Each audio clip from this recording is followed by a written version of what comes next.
നമസ്കാരം. ആടുജീവിതം നജീബ് പറഞ്ഞ ഒരു പ്രവാസിക്കുണ്ടായ അനുഭവം, അതാണ് നമ്മുടെ ഇനിയിപ്പോൾ 28-ാം തീയതി വരാൻ പോകുന്ന പൃഥ്വിരാജ് സുകുമാരൻ നായകനാവുന്ന ബ്ലസ്സി സംവിധാനം ചെയ്യുന്ന നമ്മുടെ റഹ്മാൻ മ്യൂസിക്കിൽ ചെയ്യുന്ന നമ്മുടെ ആടുജീവിതം. വർഷങ്ങളായി ഉള്ള കാത്തിരിപ്പാണ്, അവരുടെ എല്ലാവരുടെയും ഒരു കഷ്ടപ്പാട് തന്നെയാണ് ഈ ഒരു സിനിമ. നജീബ് അനുഭവിച്ച ആ ഒരു കഷ്ടപ്പാട് കൊറോണ സമയത്ത് ഇവരും അനുഭവിച്ചിട്ടുണ്ട്. ഇവിടേക്ക് വരാൻ പറ്റാതെയും പിന്നെ ഷൂട്ടിങ്ങിന് മാറ്റം, പിന്നെ നമ്മുടെ പൃഥ്വിരാജിന്റെ ബോഡി ഫോമിങ് കാര്യങ്ങളെല്ലാം ഉള്ളത്, വർക്കൗട്ടും കാര്യങ്ങളെല്ലാം, രണ്ട് ട്രാൻസ്ഫോർമേഷൻ എന്ന് വെച്ചാൽ ഒരു ഇതും പിന്നെ ഒരു മരുഭൂമിയിൽ ഇതും രണ്ടാണ്, ഒന്ന് നാട്ടിലുള്ളതും പിന്നെ ഒന്ന് മരുഭൂമിയിലുള്ള ഇതും പിന്നെ രക്ഷപ്പെട്ട് വരുന്ന തരത്തിലുള്ളതെല്ലാം ഭയങ്കര രീതിയിൽ ബോഡി ട്രാൻസ്ഫോർമേഷൻ ചെയ്തിട്ടുള്ള അത്രയും കഷ്ടപ്പെട്ട് വർക്ക് ചെയ്തിരിക്കുന്നതാണ് ഇതിൽ ഓരോരോ പിന്നണിയിൽ പ്രവർത്തിച്ച ഓരോരോ ആൾക്കാരും. അങ്ങനെ വെയിറ്റ് ചെയ്ത് നിൽക്കുകയാണ് ഈ ഒരു ആടുജീവിതത്തിന് വേണ്ടിയിട്ട്. കാരണം എന്താണ് നജീബ് റിയലായിട്ട് അവിടെ അനുഭവിച്ചത് എന്ന് പറഞ്ഞാൽ നമുക്ക് പറയുമ്പോൾ നമുക്ക് ഇതിങ്ങനെയാണ്, പക്ഷെ സിനിമയിലൂടെ നമുക്ക് കാണുമ്പോൾ അതിന്റെ ഭീകരത നമുക്ക് മനസ്സിലാവും.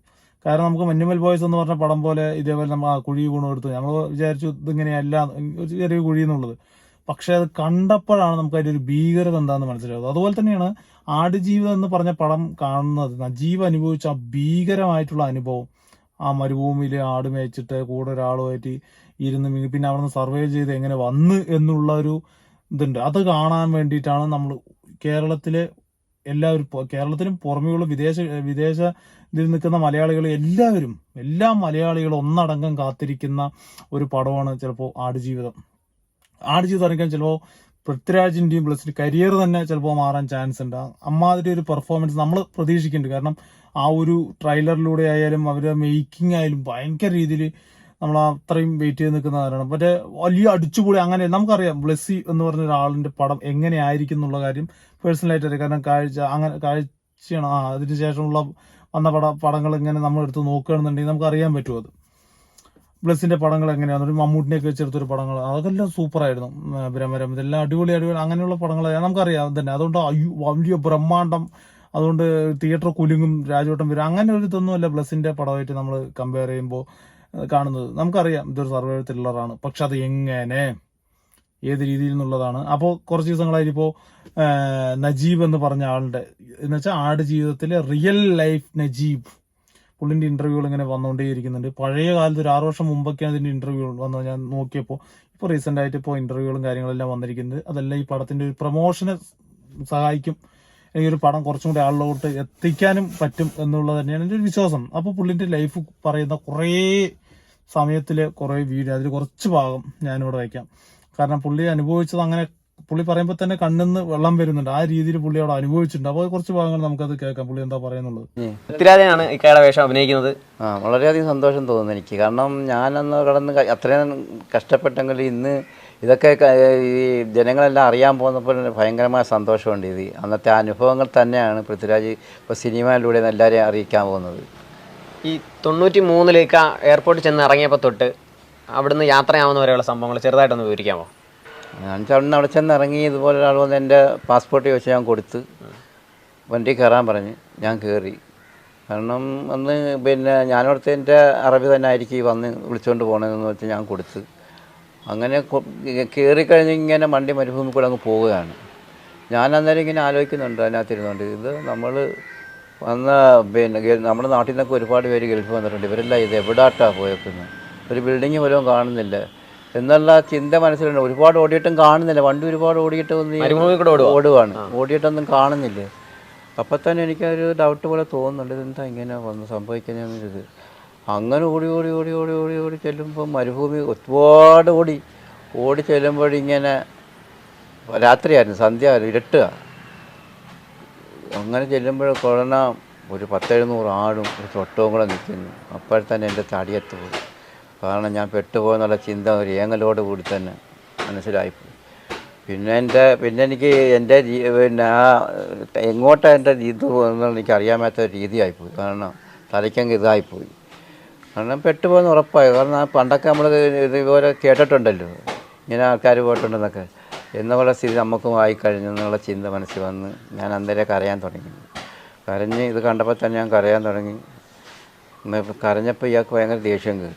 അറബിക്ക് നല്ല നേരം ഏതാണ്ട് കിടന്നുകൊണ്ട് പറഞ്ഞു. നമുക്കന്നേരം ഇതൊന്നും അറിയാനും വയ്യാത്തതുകൊണ്ട് കരച്ചിൽ തന്നെ. അങ്ങനെ ഞാനവിടെ ചെല്ലുമ്പോൾ ഒരു ഭീകര ജീവിയെ പോലെ ഒരാളവിടെ നിൽക്കുന്നു, ഒരു മനുഷ്യൻ. അതുകൂടെ കണ്ടപ്പോൾ ഒന്നുകൂടെ പേടിച്ചു. കാരണം മൊത്തം മുടിയും വളർത്തി ആപ്പാട് വികൃത രൂപമായിട്ട് അയാൾ നിൽക്കും. അങ്ങനെ അയാളായിട്ട് സംസാരിക്കാൻ നമുക്ക് ഭാഷയൊന്നും അറിയത്തില്ല. ഏത് രാജ്യക്കാരനായിരുന്നു? ബോംബെക്കാരനാണെന്ന് തോന്നുന്നു. ഇന്ത്യക്കാരൻ തന്നെയാണ്.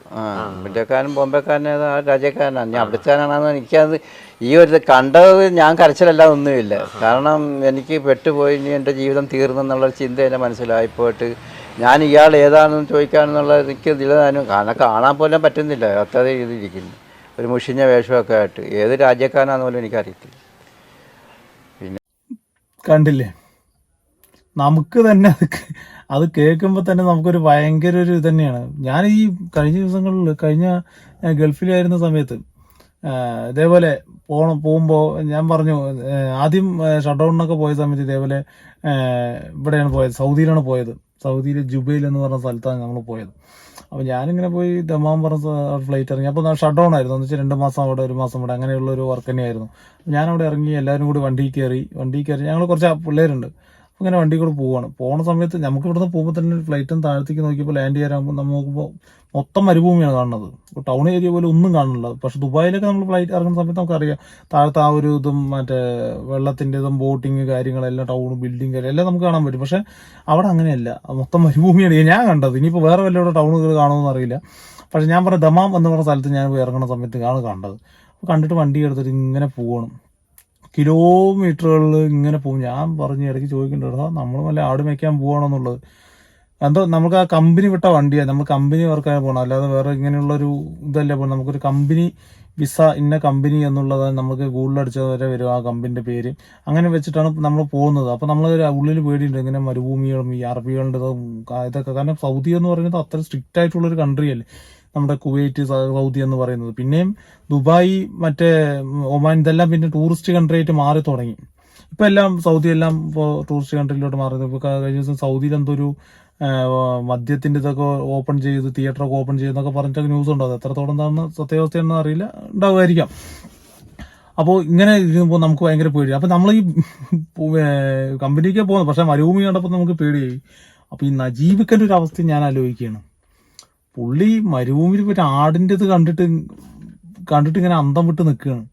കൂടെ വേറൊരു ബോംബെക്കാരൻ വേണ്ട, താടിയും മുടിയൊക്കെ നമ്മൾ ട്രെയിലറിൽ കണ്ടിട്ട് ആ കണ്ണാടിയിലൊക്കെ നോക്കുന്ന സമയത്ത് നഖമൊക്കെ വളർന്നിട്ട് ഒരു വികൃത ജീവിനെ പോലെയുള്ള ഒരാൾ, പൃഥ്വിരാജിന്റെ വേഷം കണ്ടത്. അപ്പോൾ റിയൽ ലൈഫിൽ ഞാൻ ആലോചിക്കാം, അപ്പോൾ എത്ര ഭീകരമായിരിക്കും ഞാൻ ആലോചിക്കുന്നത്. അങ്ങനെയുള്ള കുറേ കാട്ടറബികളുണ്ട് അവിടെ. എന്ന് വെച്ചാൽ ഇപ്പോഴും വലിയ വിദ്യാഭ്യാസം ഇല്ലാതെ ഇങ്ങനെയുള്ള പരിപാടി ആൾക്കാരെ മർദ്ദിച്ചുകൊണ്ടും കാര്യങ്ങളൊക്കെ നടക്കുന്ന കുറേ അറബികളുണ്ട്, ഇപ്പോഴും ഉണ്ട് കാട്ടറബികൾ.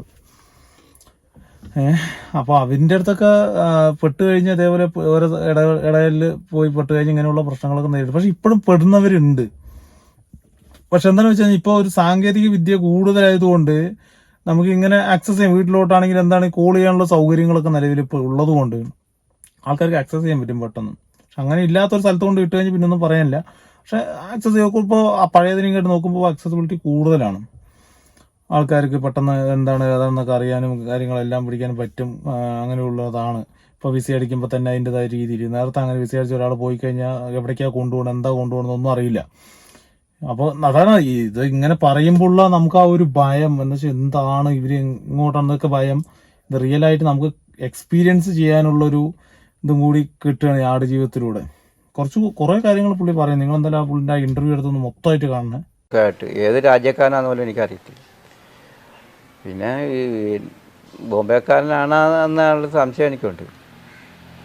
അങ്ങനെ പിന്നെ ഞാൻ ഒരിടത്ത് ഭക്ഷണം ഒന്നും കഴിച്ചില്ല അന്ന്. ഞാൻ അന്നേരം ഭക്ഷണം കഴിക്കാൻ പോലും പറഞ്ഞതുപോലും ഇല്ല. ഭക്ഷണമൊന്നും ഇല്ല അവിടെ, കഴിക്കാനും ഇല്ല. പിന്നെ ഞാനിവിടെ നിന്ന് കൊണ്ടുപോയ സാധനങ്ങൾ ഇച്ചിരി എടുത്ത് കയ്യിലിട്ടിട്ട് ഇന്ന് കരയും തോറി ഇവന് ദേഷ്യം കൂടുവാണ്. ഏതാണ്ട് കിടന്നുകൊണ്ട് ഒച്ചത്തിൽ കിടന്ന് പറയുന്നുണ്ട്. കണ്ടാൽ തന്നെ പേടിച്ചു പോകുന്നൊരു ഒരാളാണ്. അപ്പം ഞാനിത് പെട്ടും പോയി. ഇനിയിപ്പോൾ എന്താ ചെയ്യുന്നത്? ജീവിതം മൊത്തം ഇതായിപ്പോയി. ഇനി ഞാൻ വരുമ്പോൾ എൻ്റെ ഭാര്യ 8 മാസം ഗർഭിണിയായിരുന്നു. അപ്പോൾ ഇനി ഞാനതൊക്കെ എങ്ങനെ അറിയും? എൻ്റെ ചിന്ത കാരണം അത് ഇയാൾ ഇവിടെ തന്നെ നല്ല ഉറപ്പായി. പാസ്പോർട്ടൊക്കെ അങ്ങ് മേടിച്ച് കഴിഞ്ഞു. അങ്ങനെ ഇങ്ങനെ ആടിൻ്റെ ഇവിടെ തന്നെ 2 കട്ടിലിറങ്ങി കിടപ്പുണ്ട്, പൊടിയും പിടിച്ച് കിടക്കും. അതൊക്കെ കാണുമ്പോൾ അതൊന്നും ഇപ്പോൾ എനിക്ക് സംസാരിക്കാൻ പറ്റത്തില്ല ആ കാര്യങ്ങളെ പറ്റിയൊന്നും. കാരണം അത്രയ്ക്ക് ഭീകര രംഗങ്ങളായിരുന്നു അത് അന്നത്തെ അവിടുത്തെ രംഗങ്ങൾ. അങ്ങനെ കിടന്ന് ആരോ പുതച്ചിട്ട് ഒരു പുതപ്പും കിടപ്പുണ്ട്, അത് വിട്ട് മൂടി. ആ മരുഭൂമി കാറ്റല്ലേ എപ്പോഴും, പൊടി ഇങ്ങനെ പറന്നുകൊണ്ടിരിക്കുന്ന സമയമാണ്. അങ്ങനെ അത് ഇട്ടുകൊണ്ട് കിടന്ന് ഉറക്കം വന്ന് ഇറങ്ങിയതൊന്നുമില്ല. ഇങ്ങനെ മുള്ളോട്ട് നോക്കി കിടക്കും, മുള്ളോട്ട് നോക്കിക്കൊണ്ട് ഫ്ലൈറ്റ് പോകുന്നുണ്ട്. അന്നേരം ഇങ്ങനെ കരഞ്ഞുകൊണ്ടിരിക്കുകയാണ്. എൻ്റെ ജീവിതം തീർന്നു എന്നുള്ള ചിന്ത മനസ്സിലിങ്ങനെ വന്നുകൊണ്ടിരിക്കുകയാണ്. അങ്ങനെ നേരം വെളുക്കുന്ന വരെ ഇരുന്നിട്ട് നേരം വെളുത്ത് ഇപ്പോൾ ഇവന് അന്ന് അന്നേരം ഇയാളെ പിന്നെ അന്ന് കണ്ടില്ല. ഞാൻ പെട്ടപാടെ ഈ കൂടെ ഉണ്ടായിരുന്ന ആളെ കണ്ടില്ല. പിന്നെ ഇവൻ എന്നാൽ ഇവൻ മറ്റേ പോയിട്ടൊന്നും ഇവനൊന്നും വല്ലാട്ടുള്ള ഇതൊന്നും കാണിക്കുന്നുമില്ല. അന്നേരം രാവിലെ എണീറ്റ് ആടിനെ ഒരു എന്തോന്നെടുത്ത് തന്നിട്ട് പറഞ്ഞ് കുറച്ച് പാല് പിഴിയാൻ പറഞ്ഞു. ഞാൻ അന്നേരം കരച്ചില്ല. നമ്മളിത് കണ്ടിട്ടുമില്ല കേട്ടിട്ടുമില്ല. പിന്നെ ആടിനെ ഇവിടെ കണ്ടിട്ടേ ഉള്ളൂ. ഞാൻ പോയി കഴിഞ്ഞിട്ട് പാല് വരുന്നില്ല. എന്നിട്ട് അമ്മ ഏതാണ്ട് അറബിയിലൊക്കെയാണ് സംസാരിച്ചത്. ഇപ്പോൾ അതൊക്കെ എനിക്കറിയാം എന്ത് ഭാഷയാണ് പറഞ്ഞതെന്നൊക്കെ. അപ്പോൾ നമ്മളെല്ലാം കേട്ടല്ലേ പറ്റത്തുള്ളൂ. എൻ്റെ കയ്യിൽ അടിമ പോയി വരില്ലേ. അങ്ങനെ തന്നെ പിഴിഞ്ഞിട്ട് പാല് വരുന്നില്ല. പിന്നെ ബാബു എന്നൊക്കെ പറഞ്ഞാൽ അവൻ പിന്നെ പിടിച്ച് ഞെക്കി കുറച്ച് പാല് പിഴിഞ്ഞു. എന്നിട്ട് അതവരെന്തോതിനകത്തിട്ട് കാച്ചി കുടിക്കുക. അല്ലാതെ വേറെ കുട്ടികൾക്കൊന്നും കൊടുക്കാനല്ല, അവന് കുടിക്കാൻ വേണ്ടി മാത്രം. പിന്നെ രണ്ടാമത്തെ ദിവസം എനിക്ക് അത് അവന് ഇങ്ങനെ പൊക്ക് പിന്നെ നമ്മൾ ചെയ്തില്ലെങ്കിൽ അടി കിട്ടുമെന്നുള്ളത് എനിക്ക് ഉറപ്പാണ്.